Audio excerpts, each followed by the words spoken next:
Hey, Amy. How are you?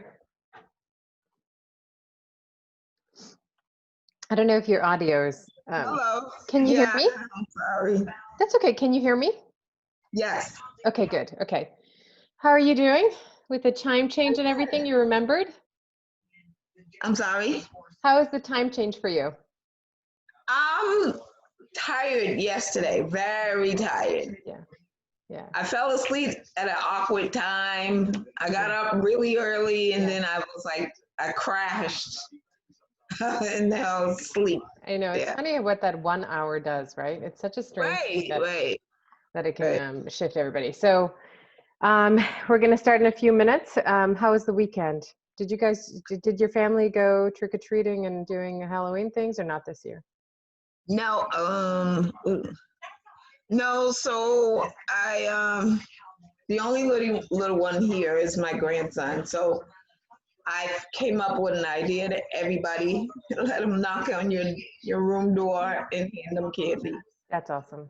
Yeah, yeah, that's great. Put a bucket outside, Yeah, you know, yeah, and yeah. hopefully, yeah. Yeah, no, and I think people have to be really inventive to do these things because we have to be incredibly careful.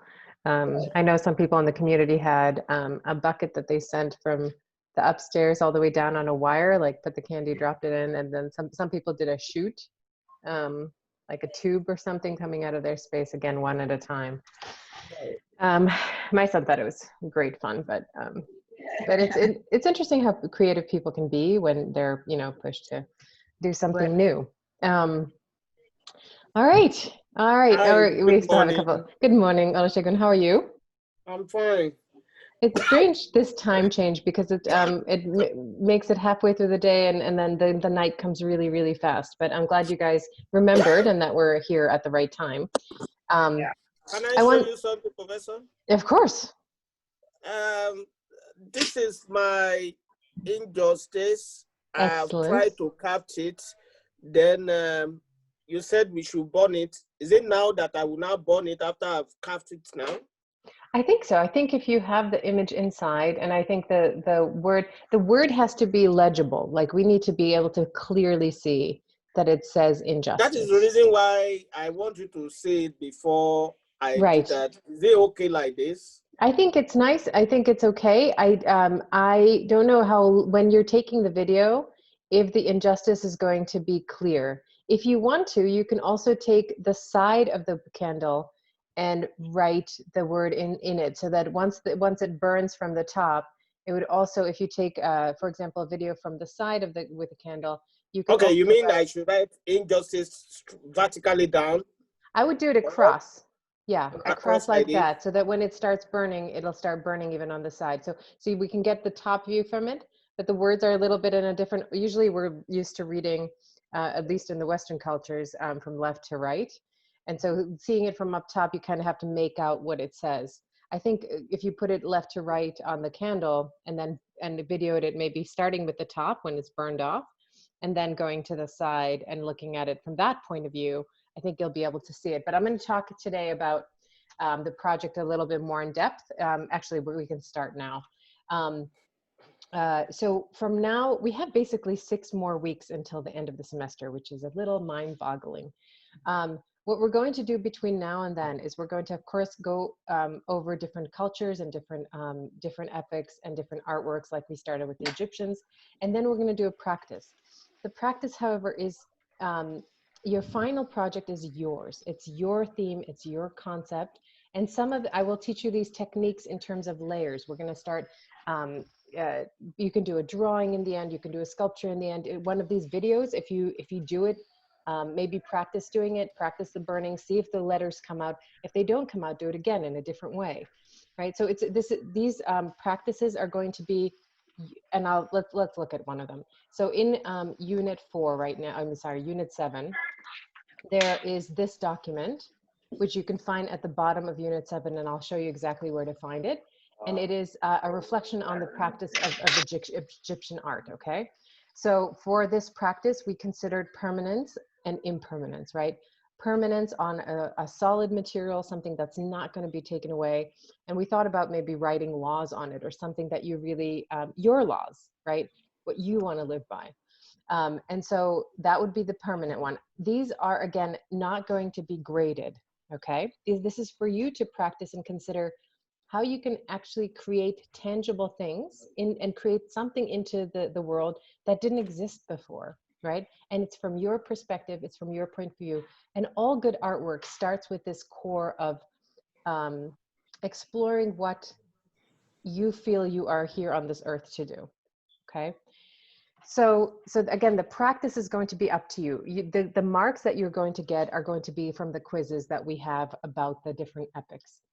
For the final, you can take either one project from any of the exercises that we're going to do. So I'm going to call these exercises. And this is for you to practice somewhat in the tradition of the culture that we had just seen. So for example, in the Egyptians, right, they were so strict about having it be something that lasts, something that's permanent, because their culture, of course, was thought to be everlasting, right? They made things in order for it to be around, like the pyramids, you know, thousands of years later. They made the stone to be an eternity because they believed in eternity. They believed that they went they transformed into a different form, but it would continue. It wouldn't stop in the sense that we think about stopping. So that's why we started with permanence, right? The practice of permanence and what that means on a permanent material. So you could, for the permanent one, you could paint, write, or draw in permanent marker on a permanent surface. And again, think about if you believe in those things strongly, since they're your laws, right? Think about sharing those, either putting them up in your home or on social media. Then the other one, the one that you're talking about, Olusegun, is the impermanent one, right? The flip side to this is that, of course, you can carve and paint into a material that's not permanent, and you can consider the things that are things you want to change, things you want to get rid of, right? It can be an image, it could be a word that you write, and we talked about sculpting into a non-permanent material like soap or apple or clay or wax. And then you document the process of disappearance. I think in this culture particularly, it's also important to think about the traditions, like why there's not a lot of Native American art in Northern America was because they didn't want to leave a trace behind, right? They wanted to create things out of impermanent material because the land was what was important, right? It was Mother Nature was important, and to interfere with her is not okay. So I find it interesting that about cultures who practiced art, of course, nonetheless, but they didn't need it to be showed off or put on display. It was for a different purpose. Again, just like the Egyptians, each culture has their own purpose as to why they create things. And you can, for inspiration, you can look at the artwork that's at the bottom. So this document, Reflection on the Egyptian Art Practice, is in my courses, my RCC right now. And it is going to be, let me share it with you where you can find that document. Again, so these things, 1 week we're going to do and focus on the theory, looking at the different artwork. Then there's going to be a short quiz about each epic. And then there's going to be this practice. And again, you're doing that not for necessarily grade, although I really want to see them because I want to see what would be strongest for a final project. So as you're doing this, it's almost like in layers. You're layering. We layered the permanent, impermanent. Today, I want to show you a little bit more of that practice. If you have a family member or a portrait of someone you love, we're going to talk about how to do that, how to draw their portrait. And then we're going to go on to the Greek culture. So if you look at where we just looked at Unit 7, where the Egyptian practice is, that Word document is in. And then you have chapter Unit 8, and we're looking at the Greek period, chapters 9. We're going to go over those today. Hi, Adeline. And then we're going to go to chapter 10. Yes. For the one that we just saw. Yeah. Did we have to do it the same way it is? You, meaning, no, the subject that you do is yours. So whatever you want permanent, the material itself is up to you. The theme, the idea is also your own, but you just want to Okay. focus on that idea of permanence. And I'm going to demonstrate that this morning too, okay? We're going to talk about an impermanent material, how to do, and I'm picking my grandmother's image. So we're going to look at that. We're going to draw it out. I'm going to show you how to copy a photo. And then I want to also show you oil painting practice. I think that would be interesting. Those of you who want to become more permanent in your art making, oil paint is going to last for hundreds of years. So I want to show you what that feels like, what oils feel like, and how you can manipulate and use them with a brush. And if you don't have oils, that's fine. You can do this in colored pencils. You can do this practice in, but I'm just choosing permanent material because of the sort of exercise that we talked about, okay? So I'm going to go directly to the practice. If you want to practice drawing the photo of your loved one, feel free to get a pencil and paper ready, as well as their photograph. And we'll switch on the different camera. Let's have a go. Okay, so this is my gran. She passed away actually last weekend. So but she was very, very old, and we were expecting it. It wasn't because of COVID. She was 89 and ready. So you want to take that photograph and you want to look at light, medium, dark. Remember how we did the hand that we were sculpting and drawing with the pencil and the different shades, right? So when you're drawing someone that you're looking at the photograph, you want to again think about the whole of that person, right? The whole of that face. And if you want to measure, you can use a stick like a pencil to measure out, you know, the size of the head. And you don't have to, I'm going to make it the same size. I'm going to do a little tiny portrait. So it's going to be, the size of it is not going to be bigger.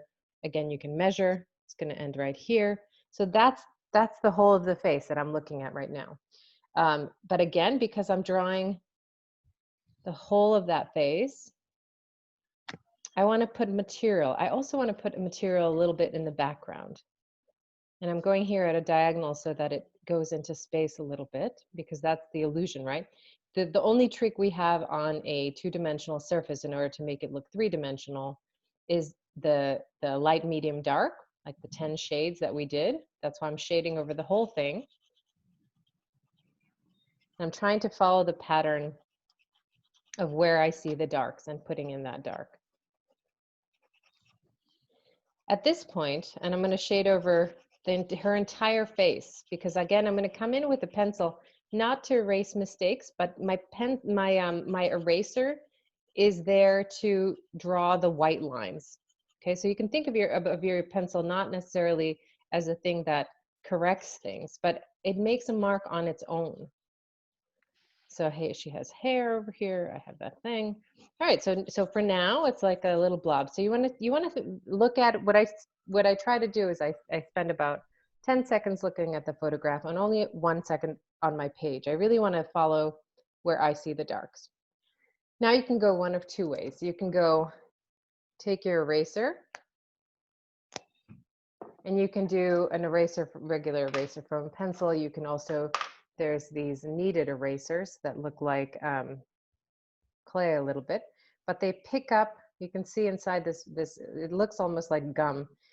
It has particles that are from the lead that it picked up from a previous drawing. So I can take that, and this is nice because you can sculpt it. You can put it into a point and it'll start erasing certain sections. So I'm going to follow where the light is over here on her cheek, on her chin. I'm going to go on her nose. I'm going to go on her forehead over here. Also, she has part of her neck, and she has that strange 1940s color. And there. So I have something that's starting to look a little bit like a form. And now I'm going to go the opposite way. I'm going to go to my darks. I'm going to come in. So light, medium, dark will tell you everything about the form. If you're drawing a realistic three-dimensional form, you need to include the light, you need to include the medium, as well as the dark. I have, and of course the hair is such a dark element in the portrait.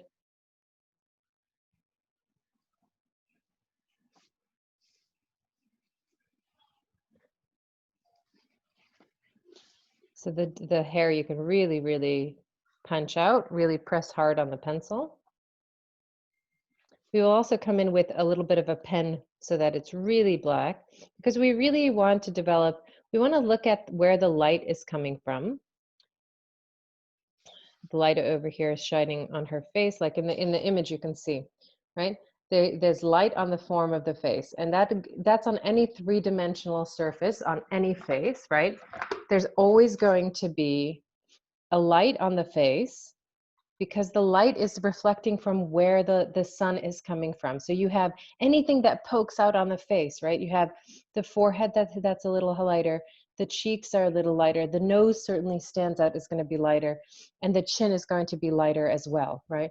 So you want to think about that. You want to think about, okay, I'm going to, anything that sinks in, however, is going to get a layer of shade. So I have her eye is in a socket, so that can go into a really dark area. I have the side of her nose over here. I have the curvature. And what's interesting about this, you know, I think there's not a lot of great things about teaching on Zoom, but one of the great things is that you can zoom in into this really precise way of looking at the demo, which of course, when we're in a classroom, it's hard to really see. So at least one benefit to this is that you get a close-up detail. So I have the hair here. I have something that's an eye here. She has that deep socket over here, and then it works its way into the nose. And you don't have to think about having a specific, and then the darkness of the mouth. When I'm doing this drawing or this portrait, I'm not worried about details. I'm just looking.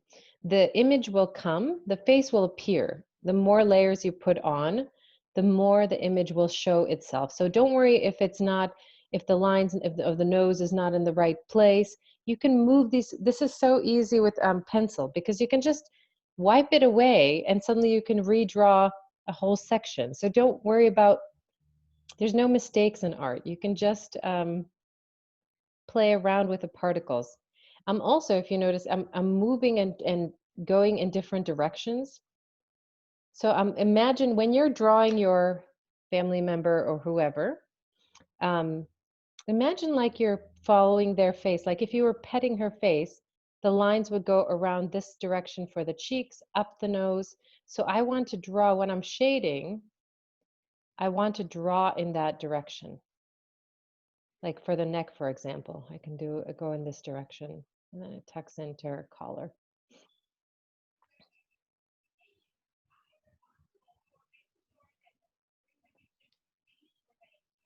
And if you are not sure about, for example, a line or the amount of space that there is, you can go to that photo. If it's a precious photo, take a photocopy first. But then you can go, and if you trace it first, it'll give you that curve, that space that that needs to be shaded in. So you can always just imagine like we did the hand when we followed the hand and we were tracing it and really curving around it and drawing it in that direction. You can do the same thing with photographs. You can go right on top of them and decide, okay, well, where are the buttons? One's going to be here. That's this amount of space from the bottom. So I'm going to have that. And then that means that the bottom of this picture goes over here.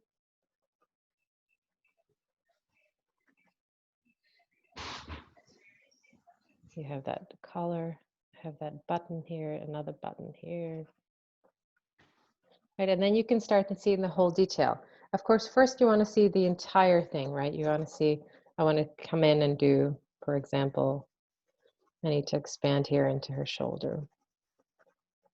So I just put particles there. It's that, it's really playful. You can move these particles around. You can edit them. It's not such a permanent, you can take time to play a little bit.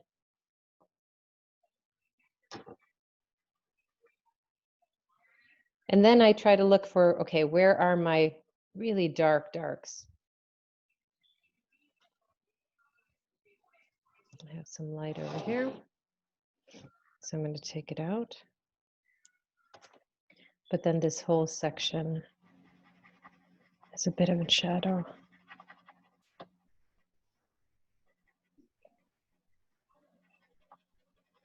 And sometimes we're interesting. We're creatures of habit. So when we see a shape like that's dark like that, we want to shade it in the quickest way that we know, either horizontally or vertically. But of course, if you're doing something like hair, right, that curves and twists and turns, you want to move your pencil in all directions to give you that illusion of, you know, curvy hair, curly hair.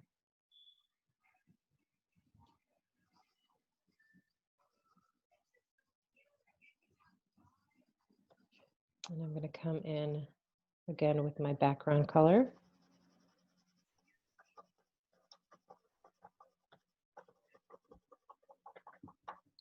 So again, this practice, when you're practicing, is for you. It's for you to relax. It's for you to maybe stop judging yourself and just have a little fun and see, you know, initially it might look like an alien or something that's not going to be your family member, but pretty soon, the more you practice this, the more it's going to look like in the portrait that I drew previously, it started looking like my mom, it started looking like my sister, and of course that mathematical proportion in our faces is so reflected in our ancestors. It's so incredible to see the previous generation or the generation before or the generation that comes after, right, from this one human being.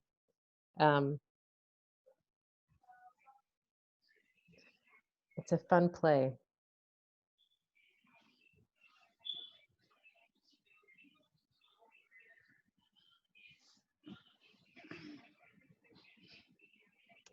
And I want to take some, and you come in, you can edit some areas out, you can add some particles. The darker you see it, if you see it getting really dark, push hard on that pencil. If you see light, you can just pick it up with the eraser.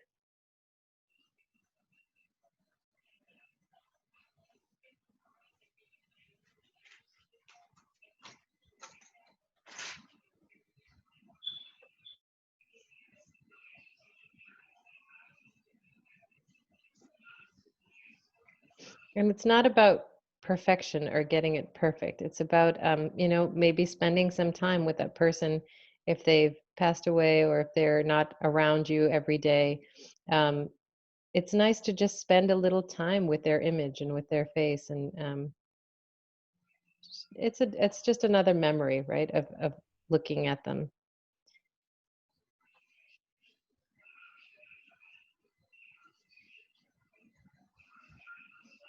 And then you start noticing more and more details, right? Like you can start noticing the eyelashes and getting those really, really dark. But right next to that, there's a light line, so you can come in. And these are tiny little gestures, tiny little marks, especially if you're drawing small. A little bit goes a long way, putting some particles on the edges, putting some particles on the bottom, right? And then if you, also, if you don't, if something's not working out, or, and you can just blend those particles together, just really mush the, because they're just hovering on the surface. That graphite is just sitting on the top. So feel free to move it, push it.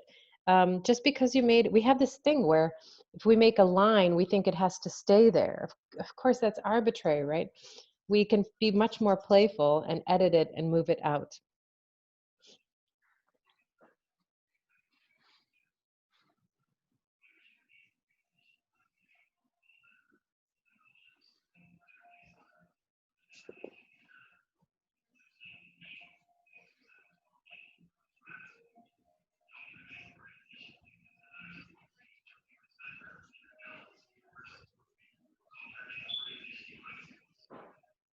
You can also go to your photograph and measure. Remember how we measured the face when we were doing it from our own faces? You can measure out again and see, is the nose as big as the chin? Is that the right amount of space? And I take my pencil or something that's small and really look at, okay, if I go in the bridge of her nose to the bottom of her nose, is that the same as from the bottom of the nose or and to the chin? It's slightly bigger. So I would then come over here to my drawing, take from the bridge of the nose to the bottom of the nose, and make sure that that chin goes a little bit deeper down than I have it in the drawing. And again, it's just moving particles, and you don't have to worry about, oh, it's not right. Oh, it doesn't look like them. It's not about that. You don't have to worry about being exact or precise. Just about spending some time with grandma again. In just a different way, right? It's just a new, or at least in the Egyptian cultures, they would just have changed forms. She's just in a different plane. It's nice to think that.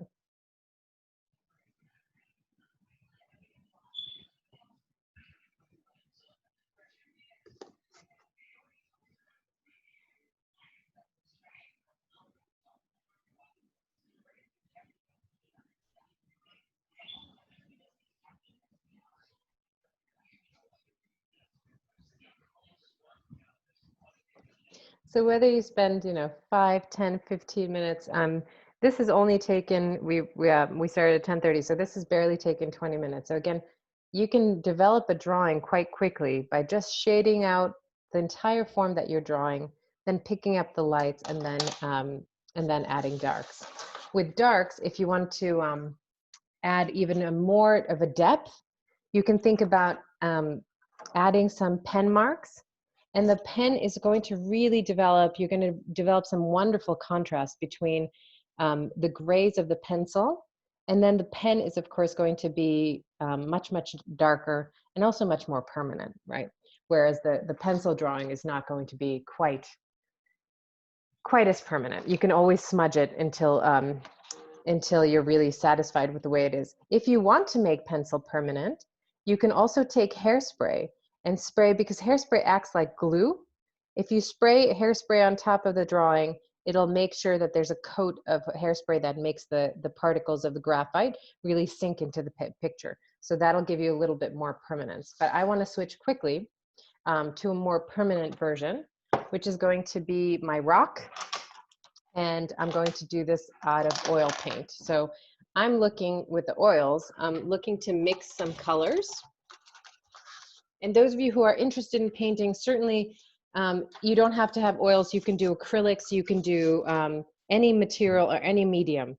But you want to think about it in the same way almost as a pencil. By the way, oils, of course, are incredibly messy, right? So when you're working with oils, just make sure you have a rag ready that you can clean up and clear off the mess, because with oils, right, it's just powdered pigment with oils inside, and the oils are really going to run and really get on everything. So if you have a tiny bit on your hand, suddenly it's going to be all over your clothes, as mine have been.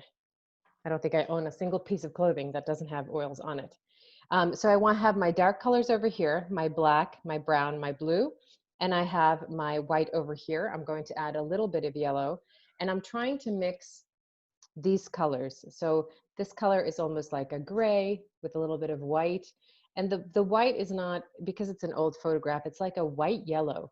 So I'm going to do some mixture of those, and then I'm going to do, just like we did from our light, medium, and dark.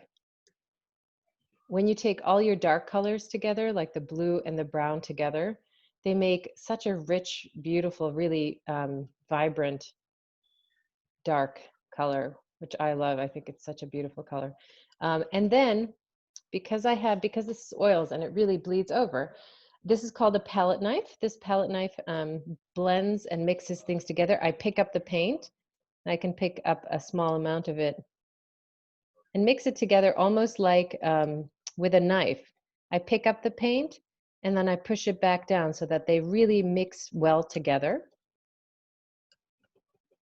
And I want to give myself, remember that those 10 steps that we did with the pencil, I'm going to do the same combination with adding more and more white to the color. So I'm going to take this combination, that's going to be my dark, and I'm going to take what's left over on my knife here, and I'm going to start adding a little bit of white and see what kind of gray I can get. And again, I pick up that color. I want to give myself a little bit more, because this color, this medium color, is going to become important. I'm also going to give myself a medium brown, because some of those colors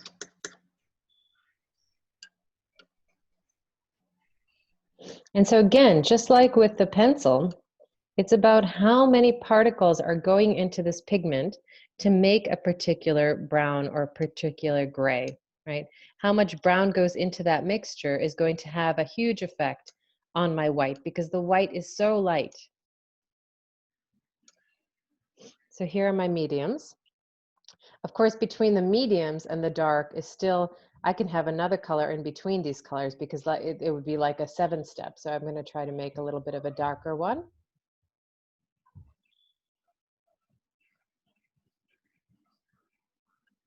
And then I really want my darkest dark. So I'm going to remix some of that dark one.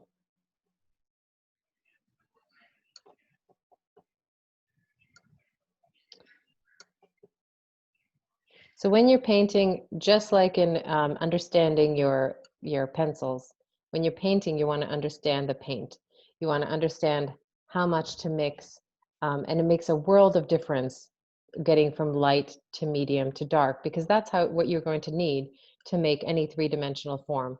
If I start adding white to this, it's going to, of course, get lighter and lighter and lighter. So I have at least 1, 2, 3. And then I want to go maybe a next step light.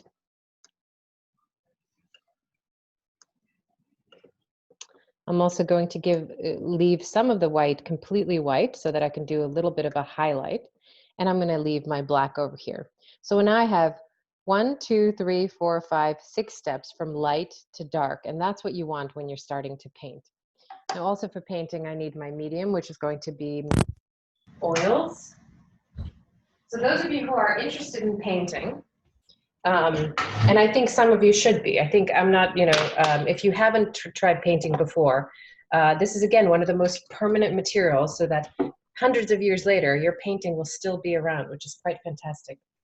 I have a little mix of oil inside here, inside this container, and I just put a couple of drops because what you want the paint to flow a little bit over your object. I'm going to put a little dot next to each of my colors, and I have my variety of brushes over here. And again, we're going to focus on Grandma, but this time on a rock.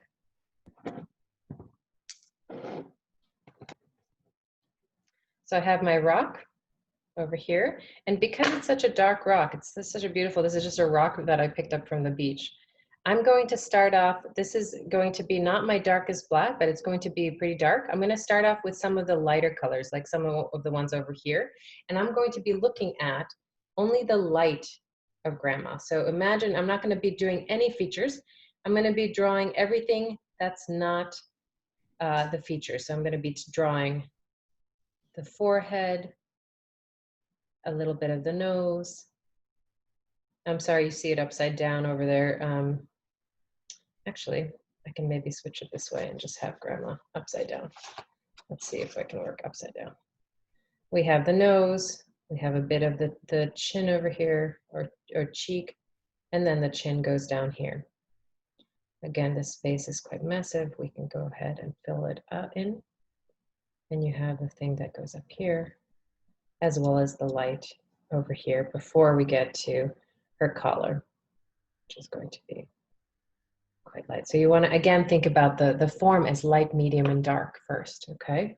You want to go back and start thinking about, okay, after my light section, there's the next light. It's not totally going to the darks yet, but it's the transitional space. So I'm thinking about the space like underneath her chin or over here on the side that's a little bit darker. Over here into her neck. You have that other part of the color over there. Ask me questions also as you go through either drawing your form. Feel free to ask questions. Cheek over here. It's almost like sculpting. Wherever the light is, you want to hit it with a little light. Wherever their dark is, you want to stay dark, okay? So you have this kind of overall mass of this shape of the face. come in and just put it more into, I'm going to push it into that rock so that it becomes a little bit more permanent. And of course, once this dries, when oils dry, they really have this really nice quality of being very, very permanent. You won't be able to take it off. That's another reason why you want to be as clean as you can, because of course this paint is going to get everywhere. So just be mindful and careful if you're drawing with paintbrushes. And now I want to go to the opposite extreme. I want to go in and start painting out the really, really dark sections. So when I have my light, I want to bring in my contrast. I want to start thinking about my really, really darks. So I'm going to take my, you can take your black, you can take your blue. Again, these pigments, because they're so dark, it could be a dark blue and still it'll read as black. So I want to go put in the things that go in a face are going to be the eyes and the eye sockets. There's going to be parts of her hair. Again, she has the bangs. I want to put in the side of the nose is going to come in. Mouth is going to be there.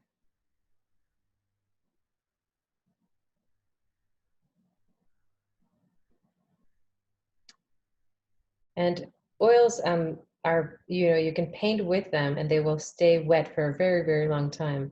But if you want to, you can also let them dry so that one layer doesn't bleed or blend into the other.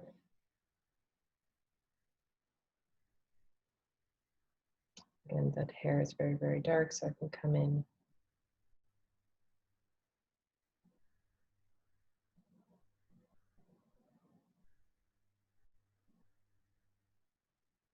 I have to flip it around so that I can see what I'm doing.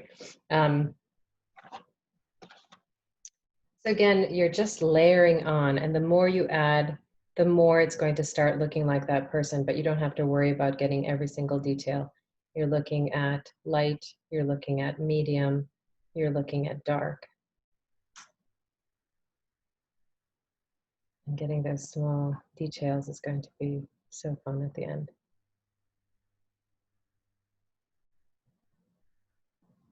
And then you have those areas in between. You have the area between the dark and the light. So you have some grays over here that we want to get in there here now. So I want to take that middle ground, this one in between the dark and the light, and I want to start getting darker with my paint. So that there's that little place underneath the mouth. There's the shade that's underneath her cheek over here, certainly into her nose. It's these little tiny marks that are going to change the entire painting.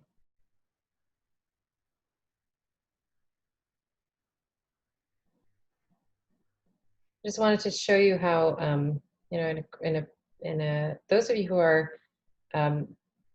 really enjoying the art process, even though it seems like initially it's a lot of, the paints are not cheap, but at the same time, because they're going to last for such a long time, I have had tubes of paint that have lasted 20 years that I still have, that I can still paint with, because they never dry out. It's one of those great things. So in fact, even though it's a big investment initially to get oil paints together, and I'm going to try to see if maybe RCC will provide us once we go back to school with some materials, some paints that everyone can use. So we want the grays, and you're going to start developing. So again, even though this is not grandma, for sure, right? This is a human face that's starting to happen on the rock, and pretty soon, once you start putting in the highlights, you're going to think about the hair, how it goes in there. Lo and behold, a few hours later, you keep painting, and suddenly grandma shows up. It's the same way that, George appeared on the rock, same way that Brianna, you just take your time. You just continue looking. You could continue looking at the lights, you continue looking at the mediums, and you continue looking at the darks. And of course, with them, this is painted in full color. So not just light, medium, dark, but really it's in the same way. It's such an interesting and fun experience to be able to take your time and sit with those who have passed away and just, you know, think about them and think about what we're on the planet for, you know, and have a little bit of memory time sitting with those who have passed away, which I find is really an important process in terms of healing, if you've lost a loved one, but also of taking. All right, I'm going to switch. How do you want to show me your practice so far? How, are you doing the drawing? Does anyone want to show me their work? I would love to see, as always. Beautiful, right? Excellent. How nice to have all the features already there. Oh, she's gorgeous. Oh my God. Okay, so now to add, I think you can lift the lip a little bit closer to the nose because that's about a third, and then the chin part is really the bigger part of our anatomy, and then really get the hair very, very dark. I mean, the features are already there. Olusegun, you have the features there. You now need to support it with beautiful hair on the sides. And it looks great. It looks fantastic. Who is that? That's my wife. Oh, how nice. Oh my God, what a great, you know, give her that for Christmas. That's awesome. Oh, look at that. I mean, that looks great. Okay, so yeah, I think the features are there. When you have the pupils, think about cutting and putting a line right through the top of that. When we look at each other, usually we can see the bottom of that eyeball, but the top is cut by our upper eyelashes. So you might want to cut that. And that's another great thing, right? If in times of like graduation and things that are accomplished, what a great thing to do a portrait of. You can think about also shading in that robe and that gown because those are dark too. So those would be something, but it's incredible I don't know how many of you were drawing people before, but you know, from the beginning of the semester to now, to get such quick results is pretty fantastic, and you need to value what that is. That's awesome. Ayomide, I know Adeline, I don't know if you're able to participate in drawing. I know that you're at work, but if you happen to be drawing, I'd love to see it. Ayomide, do you have something that you're focusing on? Professor, I have to switch my my video is not working on my laptop, so I'll just switch to my phone so you can see what I did. Perfect. Okay. Sorry, and Adeline, you said something. Yeah, I'm gonna show you in a moment. Okay. I'm trying. Yeah, it's one of those things where you're just sitting with somebody, sitting with the work. You can play some nice music. That's always nice. I always play some healing music in the studio while I'm looking at them. You know, it's I don't know. There's not a lot of things that we do for the dead. We especially in the American culture. I mean, we have the funeral, we have, we go to the grave, but it's not, in the ancient times, it was a huge party. It was a huge party to celebrate the person's life and also continue, in some cultures, there was no separation and continuing that process into the death with the mummification and just continuing to be with them. There's, of course, Day of the Dead that celebrates it a little bit more and a little differently than we do.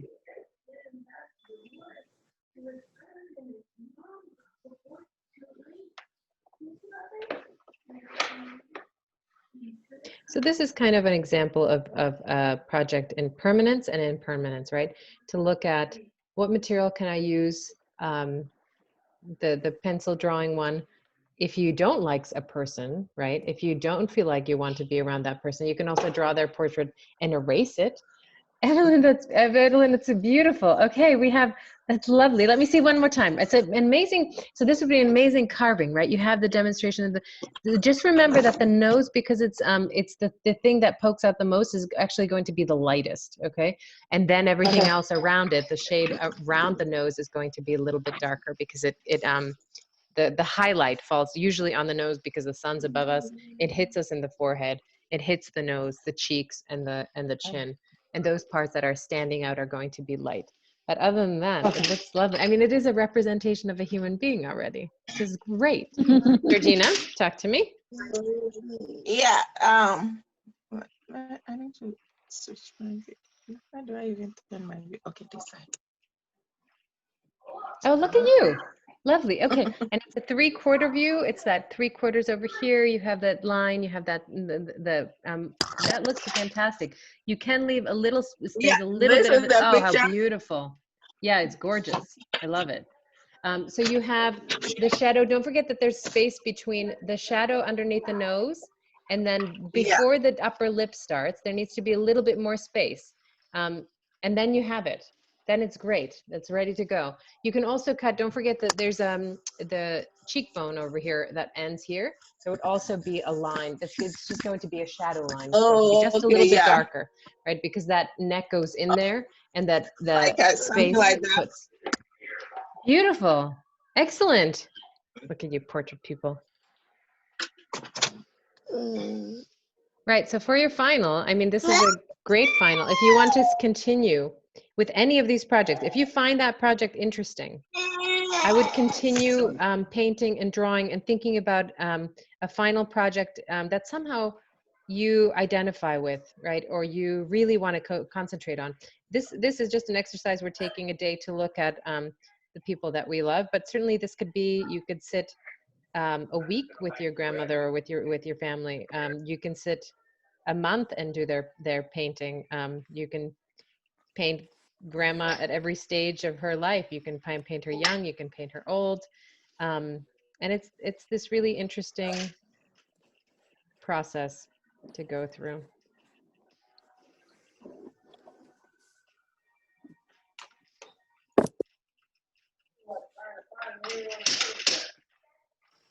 Professor, I have a question. Ask. Does acrylic paint work as well on the rock or not?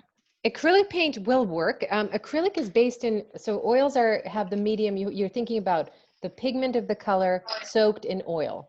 The acrylic is going to be the pigment, but soaked in plastic. Acrylic is basically plastic based, but you can certainly dry faster. So it's a little bit easier to work with that. This will be wet for a very long time, and I have to be mindful not to touch it. But acrylic, within an hour, you're going to have it set into that stone. So acrylic is fine too. Just remember that it's based on plastic, is really, because it was invented in the 70s when plastic boomed, and it was this material that was really flexible. It looked like oils, but it's also much easier to clean. But of course, you're adding plastic to the environment. So oil is a little bit better for the environment, but not by, I mean, all paint, when you're thinking about paint, is basically toxic. So you just have to understand that. And if you're not using a lot of it, it's not going to go into the environment that much. But it's something to be aware of. But acrylic is just fine. If you have acrylic, I would get, in acrylics, I would get, basically you need 8 colors to get, and we're going to talk about color when we talk about the Greeks. You need white, black, you need the primary colors, red, yellow, and blue.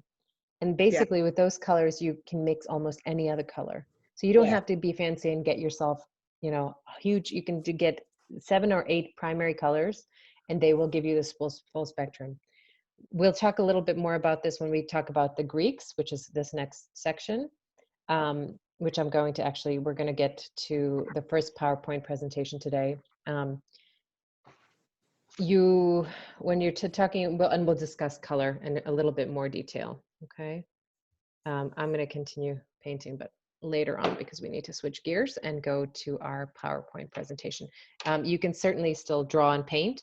Just have a look up at the slides when we go through them. Okay, so we're talking about, and this is page, I believe it's page 88. Let me just double check.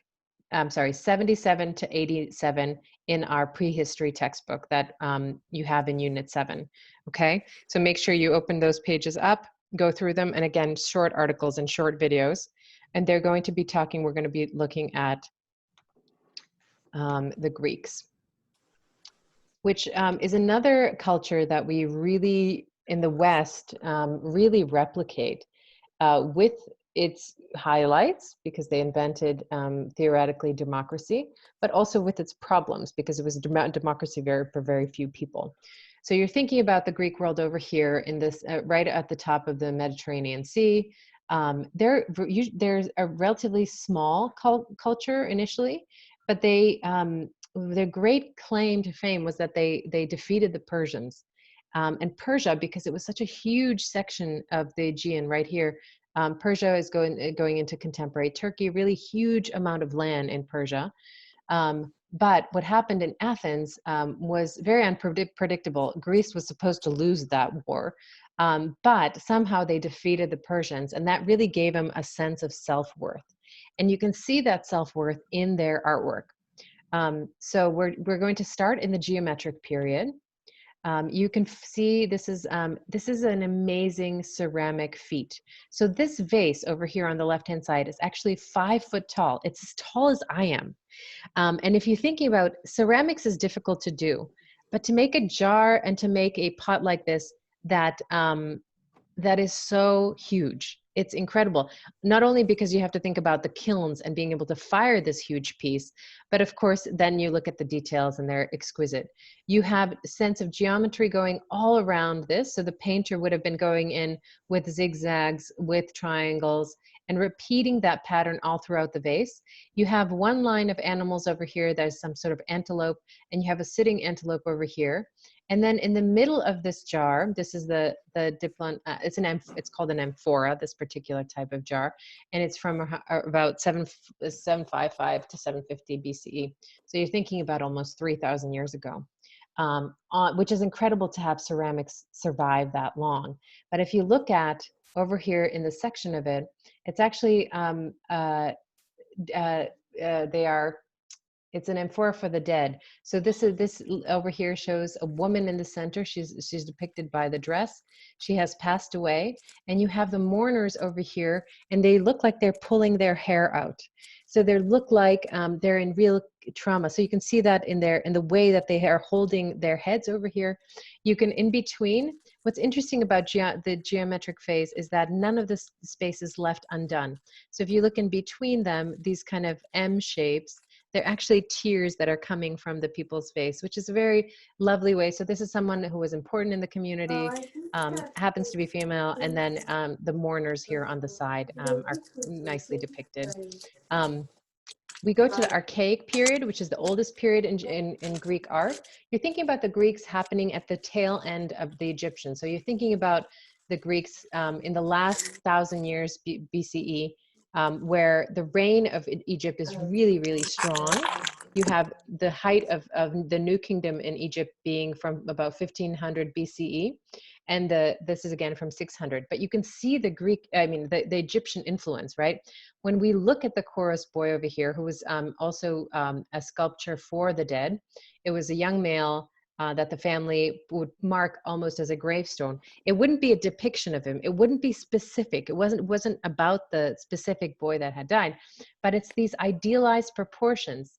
But think about the pharaohs and how they're depicted in sculpture. There must have been people, and we know that in fact people are crossing the Mediterranean Sea all the time, that there was trade involved.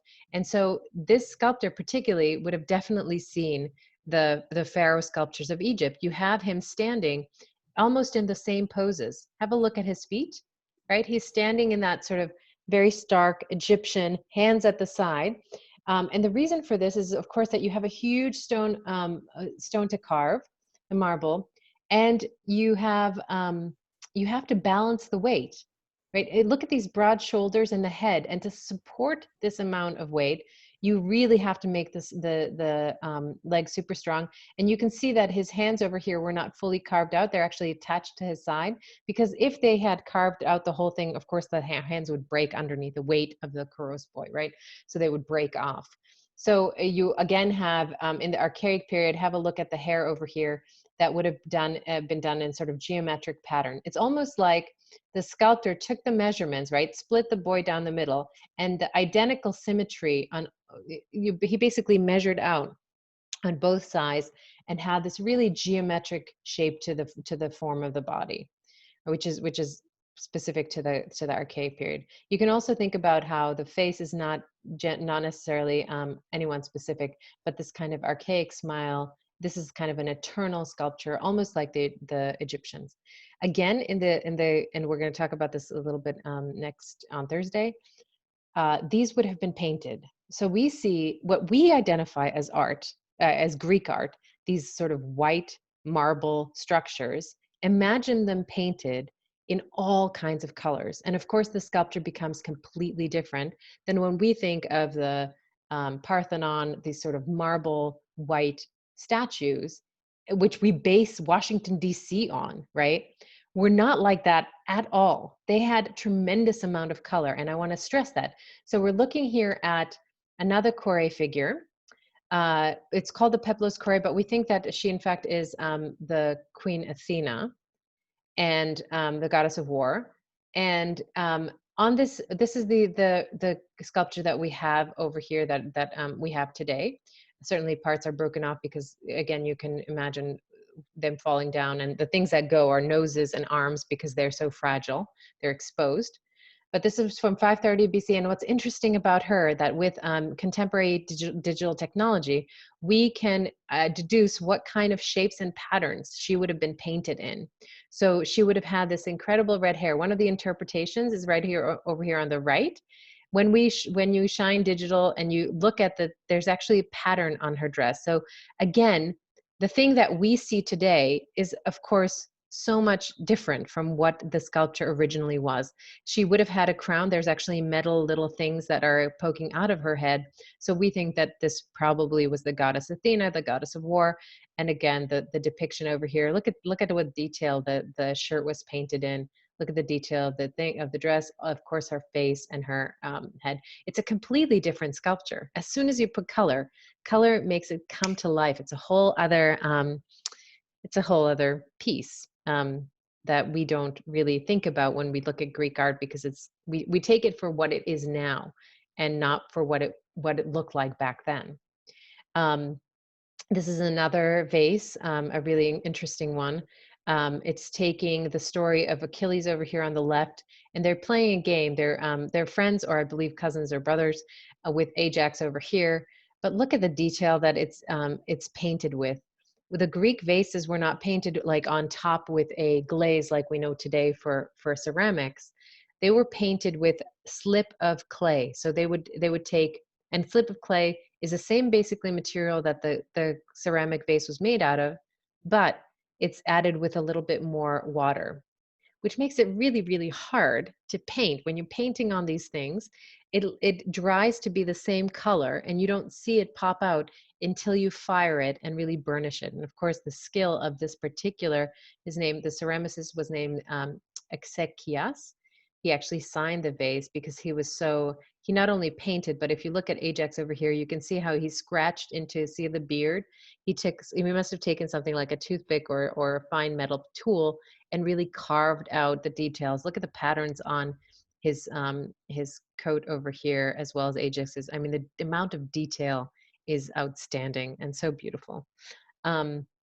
So we're going into the architecture, because the temples of Greece were just as sculptural as the sculptures themselves. And we're looking at, specifically, we're going to look at the temples that were dedicated. Again, most architecture that people made in the ancient world would have been their houses, right? That would be the time that they would spend on building a shelter for themselves. But in Greek times, it became much more about the populace and having a space to go to. For example, the temple, which is similar to the Egyptians, where you would go to the pharaoh's pyramids, right? Although the pyramids were, again, there for a different reason. Specifically, the temples in Greece were for people to gather together to go worship, and also to have maybe some public ceremonies. So this is how they would be shaped. You would have this kind of colonnade or procession around the temple, which would be supported by columns. And in the center would be the actual architecture. Around the edges, you could come in and walk around this space, almost like you're having a procession or having a worship and walking around together with other people. There's different orders in these columns that they would have on the edges of, it's almost like a full deck around the entire structure. This is the latest, the oldest one is the Doric order over here, which had a very simple top. Then you move to this fluted and thin Ionic order. And then you go to the Corinthian over here, which had almost like plant-like things carved out from the top. So you're going from very kind of simple structure to something that is a little bit more carved, and in the end, the Corinthian order is really, really carved out. But it's interesting because columns, of course, are something that we see in, even again in contemporary in architecture all over Washington, D.C. And we have borrowed a lot of the style from the Greeks into the architecture. Of course, what we borrowed is not what it actually was. We don't paint the buildings in DC, but I think we should. I think there should be a reconsideration of something like the White House, right? Let's have it be a little bit more colorful, right? Maybe someone should go and paint the White House. So you have different temples that are based on these different orders, but that basically means that they just had different style columns. You have the first Doric order, which is the column over here on the left-hand side. You have the Ionic order over here with those little volutes, those little circles at the top. And then you have the Corinthian order temple over here on the right that has that kind of really intricate, really detailed top part of the column. So this is a reconstruction of the Temple of Apphia. And what's interesting about this particular temple, again, you can see how you can walk around the whole temple. You can go, and this would shelter you from things like the rain. So you could go and worship and walk all the way around in a processional way in this kind of outdoor porch setting. But at the top of each temple would be a pediment where all the sculptures were, and usually with the most important character in the middle. And then this one over here, I believe, still has Athena in the center. And then there's this fight and the war. And of course, this fight was very, very important to the Athenians because it was the individual that that they really prized, these physical, and we'll talk about that a little bit later in the talk. But again, on the right-hand side, look at, so we see today this kind of white stark column with the sculptures. But of course, if you look at on the right, it would have been completely in color. So look how it changes. Look at this architecture over here with these patterns painted in, and the sculptures would have been painted themselves. So it would have been so much more lively. Like color adds life to the work. And what we see today is not at all what would have been in the past. So again, make sure that you look at this detail here on the right, because you're going to be painting and adding color to your own Greek sculptures. So on this temple, there's a 10-year difference. The front side of the temple was made in 490 BCE, and the rear of the temple, the east pediment, was made in 480 BCE. So just 10 years between. However, look at the difference in sculpture. You have over here on the top, you have the one that's 10 years older. You have a dying warrior. But when you look at the face, think about the chorus boy, you have a little smile on the face, right? He's supposed to be in the process of death, but really what he's doing is he's showing us his athletic body, right? You have him frontal, he's sort of, he have this strange pose to the leg where he's crossing his leg in the front. He's really trying to show off this kind of sculpted body. But of course, in the middle of it, he's also has a wound over here in his chest, meaning that he is in the process of dying. But you know, the smile really contradicts that. Look at how he's smiling in the face. Sorry about that. Right? He's not. It doesn't look like he's in pain, and certainly this would not have been, you know, a dying figure. But 10 years later, the huge shift that happens in Greek sculpture is that they're really looking at expression, they're really looking at the human form, and they're trying to replicate both the heroicism, but also this sort of vulnerability that the body has. And you can see how over here in this warrior at the bottom, it's much more, he's really struggling here. He's supporting himself with a shield to just have himself up. Look at the muscles in his hand just trying to hold on, right? He's actually in the state of collapse over here, this dying warrior on the east pediment. What was great about these pediments was that they were in triangle, and these sculptures would fit just into, have a look, just into these slide sections. So the figures had to get smaller and smaller and smaller, and the sculptures really did that by having these figures that were lying down or getting closer to the ground. And now I want you to look at and compare these two figures. So we're looking at the chorus boy, and then we're looking at the pharaoh over here, Menkaure, right? have a look and tell me what you see between the comparison between these two. I mean, it would be crazy for the sculptor of the chorus boy not to have referenced the Egyptians or not to have had contact, because look at the pose of these two figures. They're almost identical, right? Even though they are 2,000 years apart. So what do you see? What are the similarities and what are the differences between these two? Anyone jump in, just unmute yourself. Yeah. Broad shoulders, the position, Right. the way the stance is, the legs, the hands on the side, Right. the kind of muscle. Right. Right. You have the chorus boy not quite as defined as the pharaoh over here, but you certainly have, I mean, it would be crazy to think that the sculptor of the chorus boy did not see the pharaoh. It's almost like he was there, that he, it's the same pose, it's the same hands, and certainly the crossover between Greek culture and Egyptian culture would have been huge because they're trading all the time. But this really shows how integrated the two cultures were. We think that, one culture sort of has a hype period and then it dies off, but it's not the case. All these cultures are happening at the same time, right? You have the chorus boy. Yeah. What other similarities or differences do you see? Anyone? You have, for example, with the pharaoh, of course, he's much more detailed, right? It's much more about Menkaure himself. It's about looking at him. In fact, I think his features are quite similar. You have to the original, right? You have him youthful, but you still have symmetry, but you have a little bit more definition. You have more definition in the human form in the stone. So in fact, this one is much more polished and much more specific, which makes sense because the chorus boy, it wasn't about showing, with the Greeks, it was about showing the ideal mathematical formula, ideal math within the body, and the symmetry would have been a part of that, right? You have the space. If you cut this again down the middle, you have exactly the same thing happening on both sides.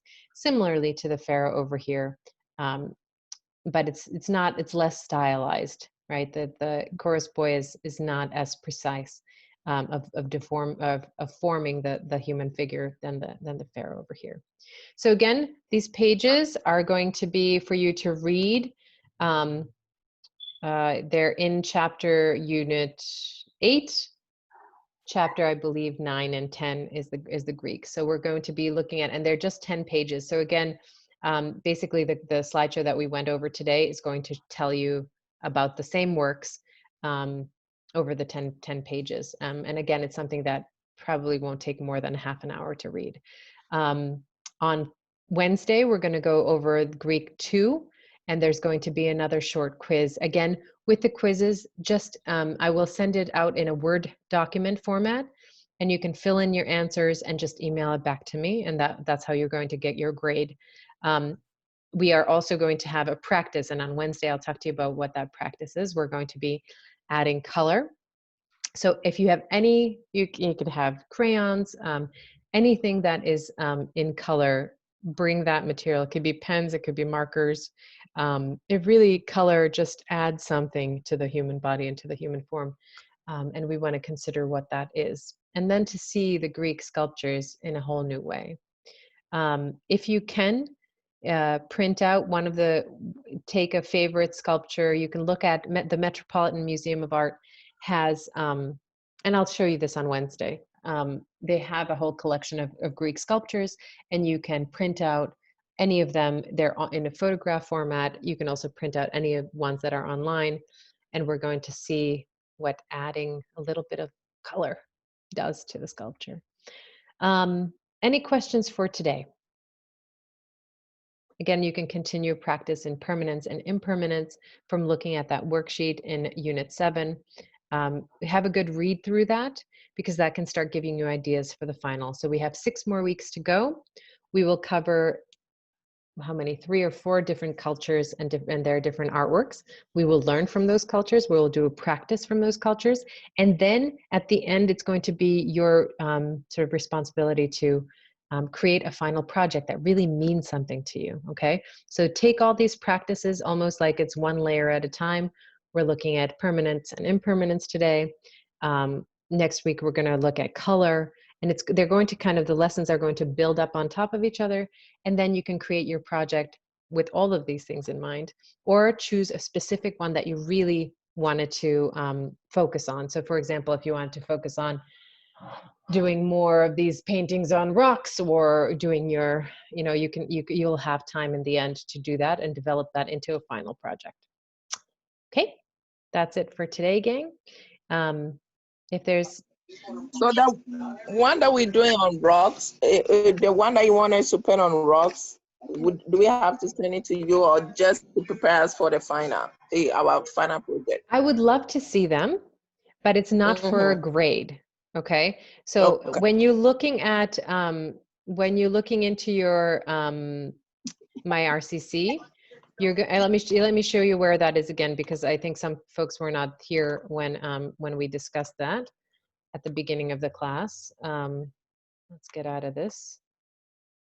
So go to my RCC, go to Unit 8 will have all the Greek information, so chapters to read from your prehistory book. Today, you're focused on chapter 9, pages 77 to 87. Again, you have the slideshows that we're going to go over in class today and on Wednesday. And then if you go to each section, each unit is also going to have a write-up, which for the Egyptians just went in today. If you look at reflections on, underneath the slides, there's going to be a Word document called Reflections on Egyptian Art Practice. So you want to click that. And when you're considering your own practice, the practice is for you, right? And that's the reason why it's not being graded.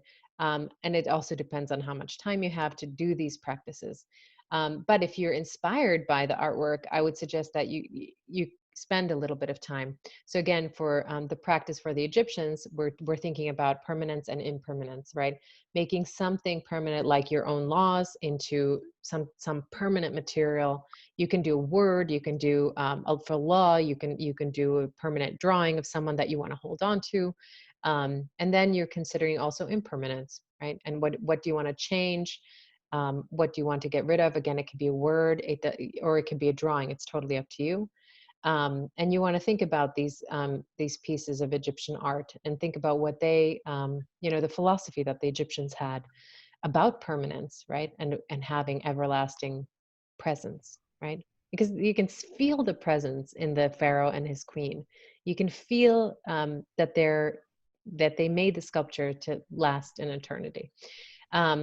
And then for the impermanent project, you're just taking a video of something disappearing. So personally, for me, I would love to see your progress. I would love to see each of the artworks that you do, because again, this is something that once Corona is over, we can have a gallery show. We can show off the work that you've done. So I would like to see them, but you don't have to turn them in for a grade. Okay, the only grades that you're going to be having between now and the final are going to be these short quizzes about each culture, just to be clear, okay?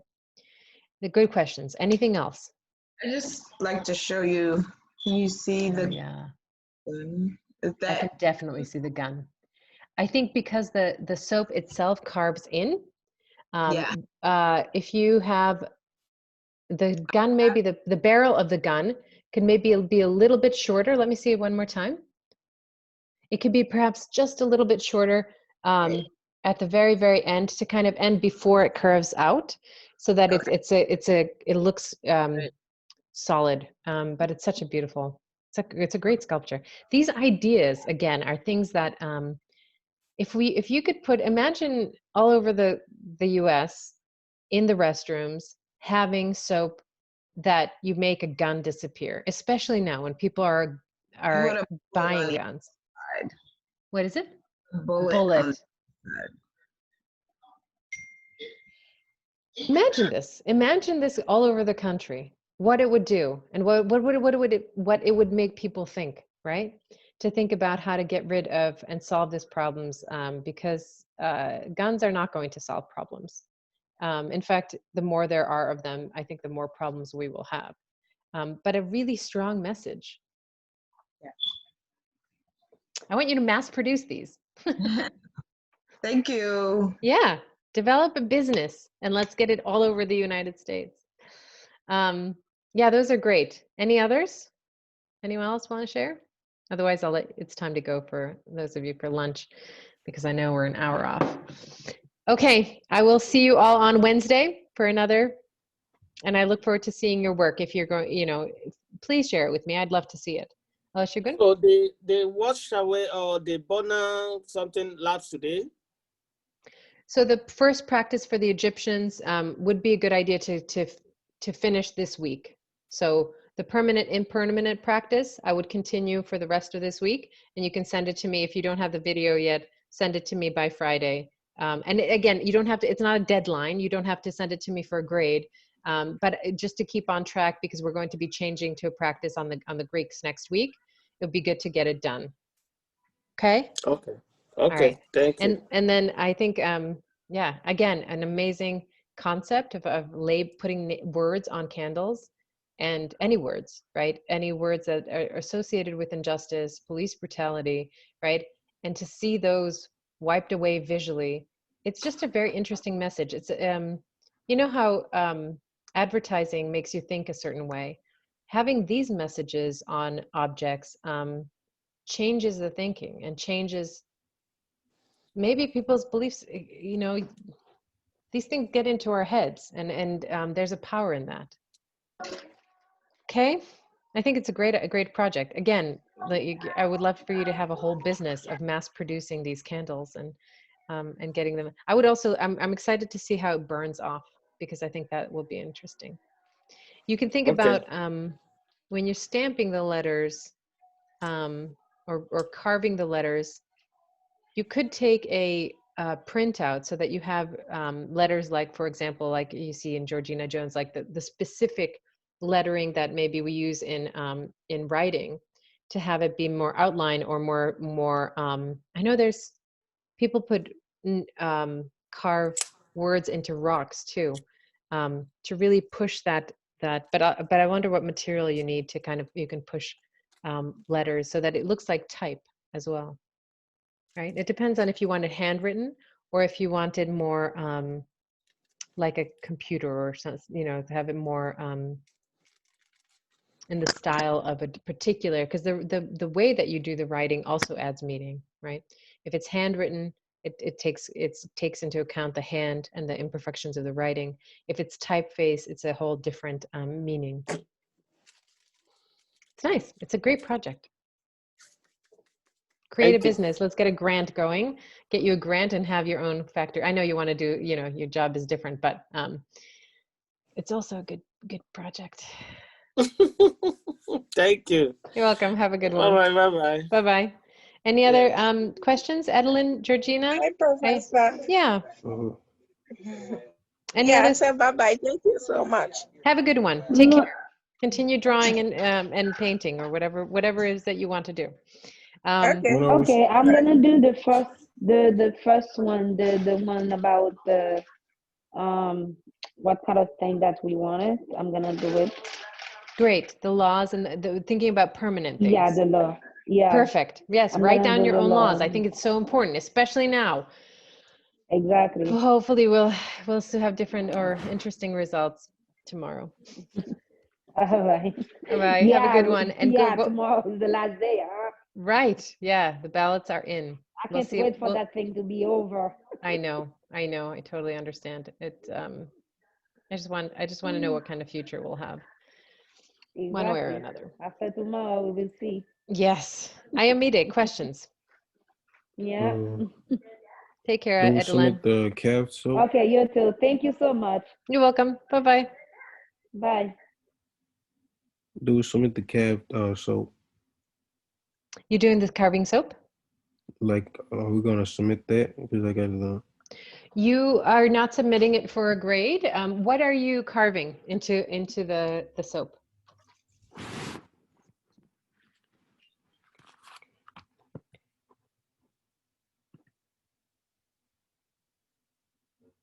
What do you have? Oh, that's an interesting symbol. Tell me what that symbol is. Tell me what it is. Hazard. Hazard. That's right. Okay. And tell me the hazard symbol. Why on top of soap? Like just to get rid of that dangerous stuff. Okay. So get rid of the hazardous stuff. What is the actual hazard for you? Explosions, stuff like that. Not dangerous to the nature. Okay, I think the symbol is good.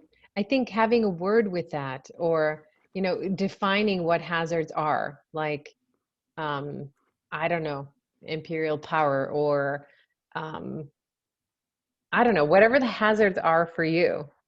I mean, imagine the hazard symbol and the word police written on the back. Yeah, I could do that. Right? I mean, that would add meaning. The symbol is one thing, but we can imagine a whole slew of things for the symbol. If you make it specific, if you make it, you could do a hazard symbol and the word mother on the back, and it would be a whole other thing, right? Depending on what something that would make it specific and hazardous, right? But yeah, hazardous and police would be quite strong. Yeah, I could do that to the back. That'd be great. And then wash your hands and wash it away. Okay. All right. Wash the soap away so that the symbol reduces, and then maybe the word police disappears. That's also an interesting thing. Okay. Okay. All awesome. right. All right. And I look forward to seeing, as we go through this, the more exercises we have, then you want to start thinking about what you want to do for your final project. Again, it's going to have your meaning, and it could be any material. It can be drawing, painting. It could be, have you done painting before? I mean, Yeah. in color. Yeah. And you use acrylic? Yeah, I use acrylic. Okay. Yeah, so it could be any materials, but it has to have a strong message and a strong, exactly what you believe and what you want. So that'll be exciting to see. All right. Good job. Start And then thinking about that. yeah, and then when the Corona's done, we need to have a show with your work at RCC. All right. Okay. All right. Talk to you later. Thanks. Bye-bye. Kenny? Bye. Hi. Hi. How are you doing? I'm good. How are you? Good. What's happening? So I would send you the YouTube link instead of the video. Oh, good. Good, because I couldn't see the video. Tell me what you were doing in it. Oh, so I carved one. I carved COVID and I carved love, and I just put COVID above the love, and then I broke the COVID, and then it opened up with love. That sounds fantastic. That sounds really exciting. Was it out of soap? No, it was out of a potato, and then good. So I did that. And I was just wondering, for today we had to read the textbooks. And so so there's nothing attached with it. We don't have a practice for it. So we're going to do a week of the theory. So we're going to do a week of the Greeks. And again, a short little quiz at the end of the end of this week. And then you're going to do the practice. We're going to turn white sculptures or white architecture into color architecture. Adding color and changing that, right? Because you add color, it adds so much more life. So we're going to consider what color is next week in relation to the Greeks.